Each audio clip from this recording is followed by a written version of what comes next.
This is one of the most disturbing execution cases in the history of the United States. On the 4th of November 1997, something happened inside a small apartment in Sherwood, Arkansas. It would shock the whole nation. Christina Marie Riggs spent less than 2 years on death row. On the 2nd of May 2000, she was executed by lethal injection. She became the first woman executed in Arkansas in over 150 years. She was also the youngest woman executed in the United States in modern history. She was just 28 years old. But it wasn't just her execution that made headlines. It was what she did before it. What she did to her own children was so unforgivable, so hard to understand, that even she could not live with herself afterward. This story contains details that are deeply disturbing and emotionally heavy. Viewer discretion is strongly advised. Before we go further, hit that subscribe button and turn on notifications. You don't want to miss how this story ends, because what happened that night in Sherwood, Arkansas, is something you won't be able to forget. This is the complete story of Christina Riggs. Justin Dalton Thomas was born in June 1992. His mother, Christina, raised him mostly on her own. His birth father was not part of his life. 2 years later, Christina married a man named John Riggs. In December 1994, the couple had a daughter together. They named her Shelby Alexis Riggs. For a short time, the family lived together in Sherwood, Arkansas, but the marriage did not last. According to court records, Christina later said that John had struck Justin in the stomach. She pointed to this incident as one of the reasons she left him. The couple divorced, and Christina was left to raise both children alone. Justin and Shelby had different fathers. Neither father was consistently present in the children's daily lives. Court records describe a normal domestic routine. Christina fed the children, bathed them, and put them to bed. Justin attended daycare while his mother worked. Reports later noted that daycare staff had complained about his behavior. Behind this routine, Christina was under enormous pressure. She was a single mother. Money was tight. She worked long hours as a nurse to support her children. According to statements she made later, one fear troubled her deeply. She worried that if she died, Justin and Shelby would be separated. Because they had different fathers, she believed they might be split up and raised apart from one another. This fear, combined with her financial strain and the weight of raising 2 children alone, would soon become the seed of a decision no one could have predicted. Christina Marie Riggs was born on the 2nd of September 1971 in Lawton, Oklahoma. She grew up in Oklahoma City. By the time she became an adult, Christina had built a career in healthcare. She trained as a licensed practical nurse and worked in home health care before joining Arkansas Heart Hospital. She held that nursing position for 2 years. Her co-workers described her as professional, dedicated, and reliable. She was known for her compassion toward patients and her attention to detail, but Christina's life had not always been steady. She later said she was sexually abused as a child. By the age of 14, she had already started using alcohol, tobacco, and marijuana. At 16, she became pregnant. She carried the baby to term and placed the child up for adoption, a decision that stayed with her for years afterward. There was another event that would later come up in her case. In 1995, Christina worked as a nurse near the site of the Oklahoma City bombing. She was reportedly exposed to the trauma of treating victims from that attack.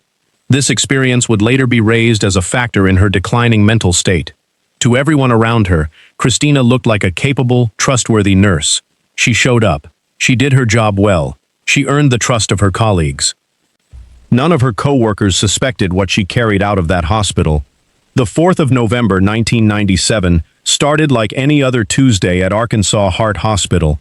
Christina Marie Riggs clocked in for her shift as usual. But that afternoon, something was different. Around 3 o'clock in the afternoon, Christina made several trips to the medication storage area. According to hospital records, she accessed morphine, potassium chloride, and other controlled substances. She quietly concealed these medications on her person. Christina was not planning to return to work. At approximately 4:15 in the afternoon, she clocked out for the last time. None of her co-workers suspected anything unusual. She got into her car and drove straight to her mother's house. Carol Thomas, Christina's mother, had been watching her 2 grandchildren while Christina worked.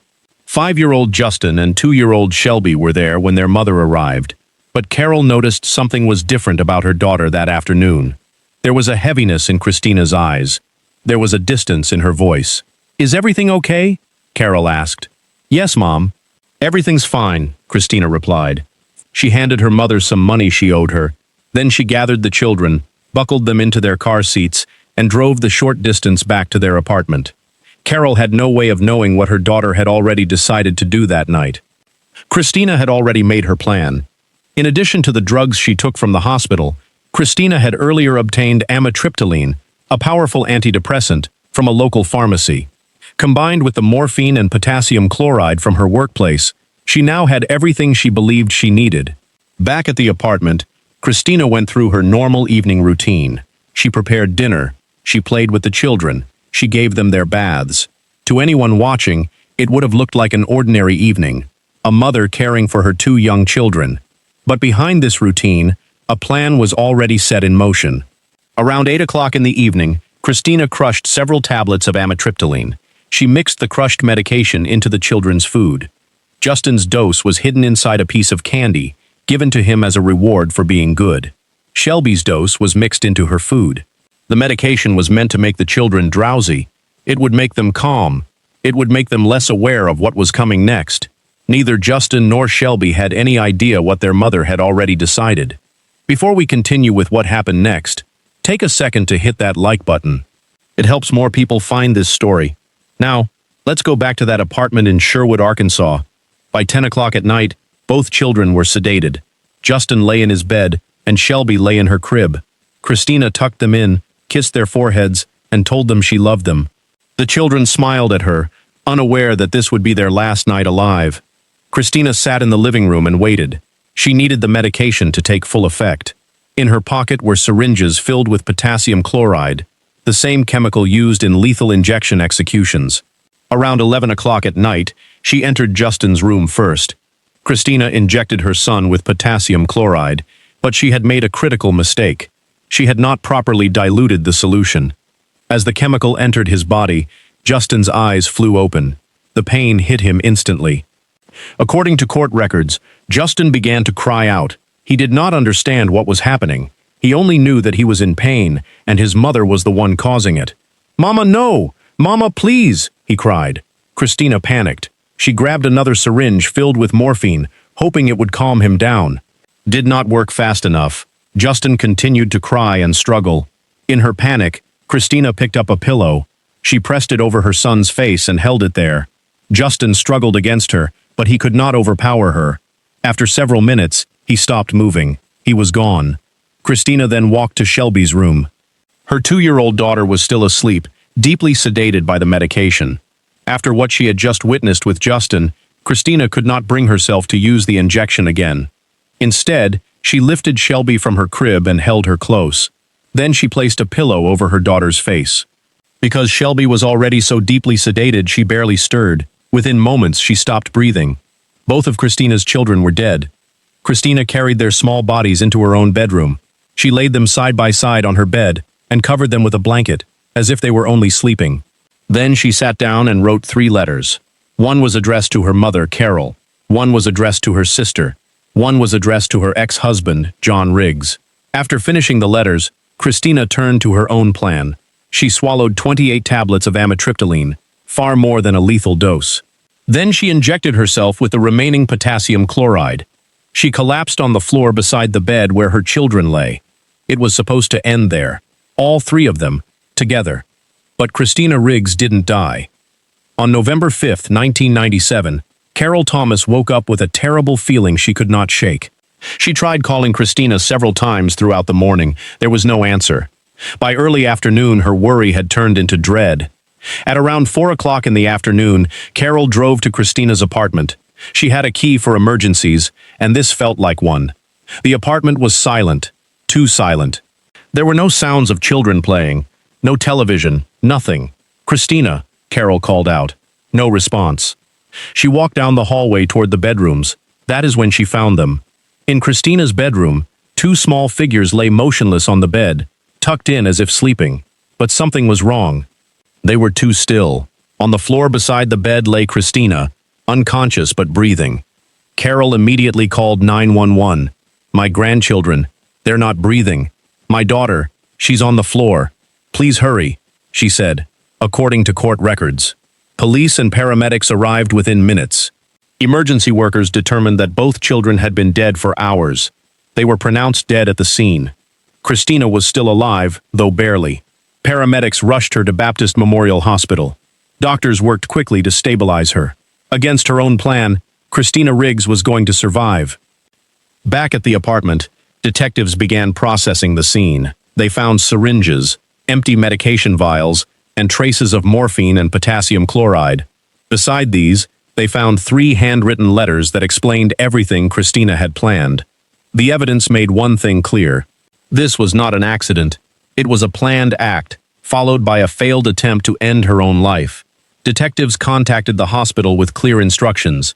No visitors were to see Christina Riggs. She was now the primary suspect in the deaths of her 2 children. Christina's family acted quickly. Shortly after midnight, they hired an attorney. The attorney called the police department with a clear instruction: do not question their client without a lawyer present. The police did not follow this instruction. On the morning of November 6th, 2 detectives entered Christina's hospital room. They read her Miranda rights. They turned on a recording device. Then they began asking questions. Christina did not ask for a lawyer. She did not refuse to answer. She didn't ask for a lawyer. She didn't refuse to talk. Instead, in less than 8 minutes, Christina began telling detectives exactly what she had done. In under 8 minutes, Christina's confession was complete. She admitted to stealing the medications from the hospital. She admitted to crushing the amitriptyline and giving it to her children. She admitted to injecting Justin with potassium chloride and watching him suffer. She admitted to smothering both children with a pillow. Every detail was recorded, word for word. Detectives compared her confession against the physical evidence already gathered. Hospital records confirmed she had accessed morphine and potassium chloride on her final shift. The pharmacy confirmed her purchase of amitriptyline. The 3 letters found in her apartment matched the plan she described. Medical examiners confirmed the cause of death for both children matched her account exactly. Nothing in her confession contradicted the evidence. Every piece fit together. By the end of the day on November 6, 1997, Christina Marie Riggs was formally charged with 2 counts of capital murder. The death penalty was on the table from the very beginning. The trial of Christina Marie Riggs opened in 1998.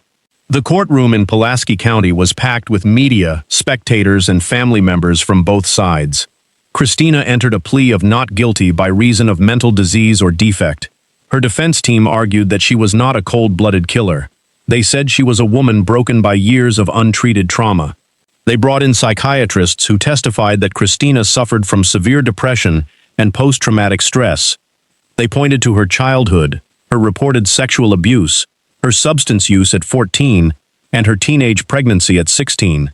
They also pointed to her exposure to the Oklahoma City bombing while working as a nurse. The defense argued that Christina had developed a distorted belief. She believed her children were unwanted and would suffer if she was gone. Christina herself took the stand.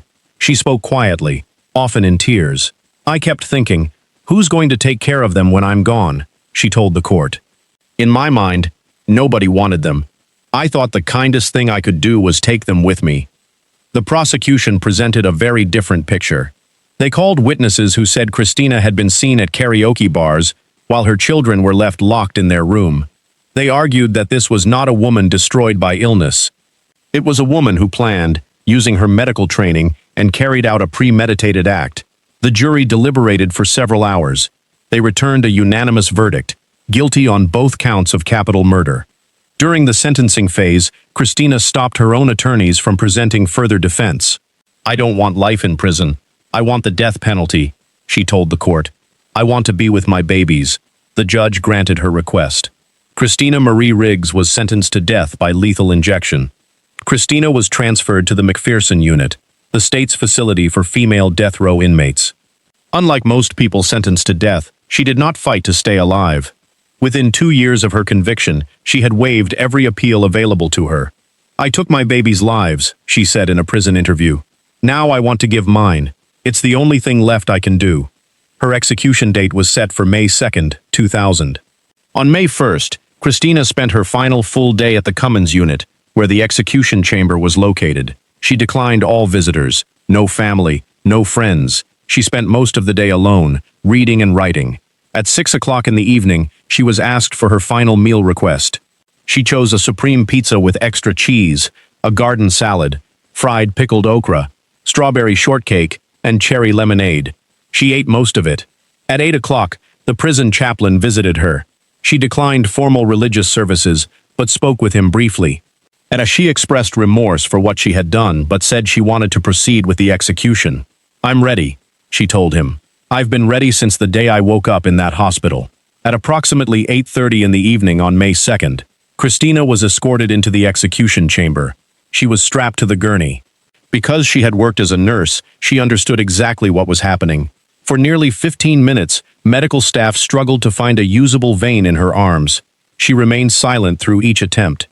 Eventually, a vein was found in her right arm. At 9:10 in the evening, she was asked for her final words. "There are no words to express how sorry I am for taking the lives of my babies," she said. "I love you, my babies." At 9:12 in the evening, the three-drug sequence began. At 9:28 in the evening, Christina Marie Riggs was pronounced dead. She acted alone. There were no accomplices, and the case ended with her. Justin and Shelby were buried together in Arkansas, side by side, as they had been in life. Their grandmother, Carol Thomas, the one who found them that terrible day, has rarely spoken publicly about the case since. Questions still remain. Could this have been prevented? Were there warning signs that friends, family, or co-workers missed? A mother struggling with depression, a history of childhood trauma, a woman quietly falling apart while still showing up to work every day. We will never know for certain what could have changed the outcome. What we do know is that on November 4th, 1997, two children went to sleep, trusting their mother completely. They never woke up. Christina Riggs said she wanted to be with her children again. In the end, the state of Arkansas made sure of exactly that. What moment in this story hit hardest for you? Was it Justin's final cries, Carol's discovery, or Christina's own words before her execution? Let us know in the comments below. If this story moved you, hit that like button, subscribe to the channel and turn on notifications so you don't miss the next case. Thank you for watching, and I'll see you in the next one.